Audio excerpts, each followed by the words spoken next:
ये कल शाम को माननीय न्यायमूर्ति श्री अशोक कुमार साहब, जो कि माननीय सर्वोच्च न्यायालय द्वारा श्री बांके बिहारी जी जो मंदिर है उसके मैनेजमेंट के इंटरनल और एक्सटर्नल मैनेजमेंट के लिए जो कमेटी गठित की गई है, उसकी कल बैठक हुई थी और उसमें काफ़ी महत्वपूर्ण निर्णय लिए गए हैं।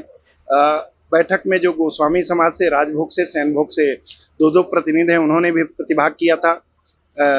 डीजे साहब थे, रिटायर्ड डीजे साहब थे, एसएसपी साहब थे, वीसी प्राधिकरण थे, नगर आयुक्त जी थे, आर्कियोलॉजिकल सर्वे ऑफ इंडिया की जो मेंबर हैं वो भी थी। कुछ महत्वपूर्ण निर्णय लिए गए हैं, जिसमें सबसे पहला और महत्वपूर्ण निर्णय है कि सुबह और शाम जो श्रद्धालुओं के दर्शन का समय था उसको बढ़ाए जाने का निर्णय लिया है, ताकि जो श्रद्धालु आते हैं वो सुगमता से दर्शन कर सके। इसके अलावा 100 रुपए की वहाँ वीआईपी पर्ची काटी जाती थी, जिसके कारण अव्यवस्था होती थी, उसे समाप्त किए जाने का निर्णय लिया गया है।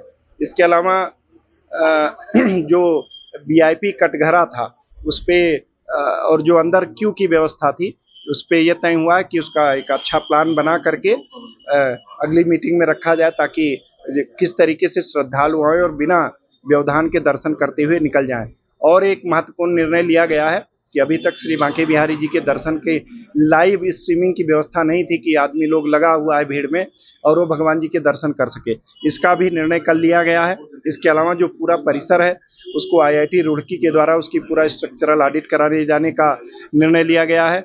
इसके अलावा जो आपका परिसंपत्तियां हैं उनकी किसी विशेषज्ञ ऑडिटर, यानी जो भी सक्षम ऑडिटर है उसके द्वारा ऑडिट कराई जाएगी कि क्या क्या अचल और अचल संपत्ति है।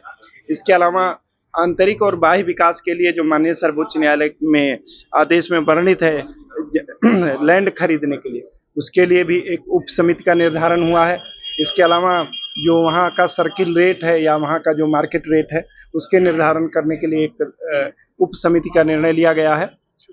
और भी कई ऐसे निर्णय लिए गए हैं जिससे कि वहाँ की व्यवस्था बेहतर हो, श्रद्धालुओं के आवागमन का सुचारू संचालन हो। जो एजेंसी वगैरह लगी हुई हैं, जो सिक्योरिटी एजेंसी हैं, उनके जो बिहेवियर की शिकायतें आती थी उसके बारे में भी चर्चा हुई है और जो गुणात्मक परिवर्तन लाने के लिए उस पर भी निर्णय किया गया है। और मुझे पूरा विश्वास है जो गोस्वामी समुदाय है, जो सेवायत समुदाय है, वो हम इसमें पूरा सहयोग करेंगे और जो अव्यवस्था की स्थिति बनी रहती है श्री बांके बिहारी जी मंदिर में, उससे काफ़ी निजात मिलेगी और श्रद्धालुओं को सुगम, सुलभ और बहुत अच्छे से दर्शन हो सकेंगे।